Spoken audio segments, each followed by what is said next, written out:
Allen police say a North Texas figure skating coach accused of sex crimes admitted to some of those crimes. Allen police say 47-year-old Benjamin Schroetz here admitted to investigators that he had a relationship with one of the victims.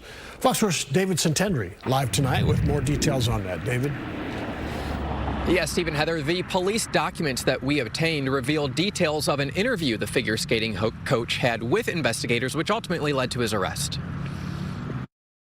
Benjamin Schroetz was a competitive figure skating coach to the victims throughout their childhood and adolescence. Investigators say he was grooming them, cultivating a long-term relationship of trust and authority, gradually introducing sexually suggestive comments and gestures, and normalizing inappropriate physical contact. For the young adult victim, inappropriate behavior began in December 2024, continuing through September 2025, according to the arrest warrant. Schroetz would make sexual comments about her body and would engage in inappropriate physical contact during training and private workouts. Schroetz would touch her butt during workouts and would pressure her into meeting him alone. The victim described being instructed to park at the top level of a parking garage where sexual acts occurred. The arrest warrant details the sexual assault happening inside the young woman's vehicle because Schroetz allegedly did not want to use his Tesla because it's equipped with cameras.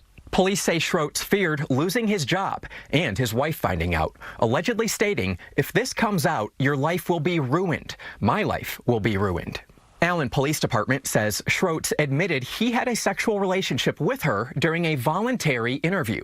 During that same interview, police asked about another victim who was a juvenile in 2020, when she claims Schroetz placed his hands down the front of her shirt and underneath her sports bra. The victim says it escalated into more inappropriate touching on several occasions. In an interview with police, Schroetz admitted to some touching, but says some of the claims may have been an accident during what he described as horseplay. Here's what the attorney representing the victims told us Monday. One of the things that they're so upset about is that they've seen other reports from his attorney saying that he unequivocally denies these allegations, and that just breaks their heart because they know this was not an accident, this was not a mistake of judgment, this was his sexual predatory behavior against them. Schroetz remains in the Collin County Jail. His bond still set at $200,000.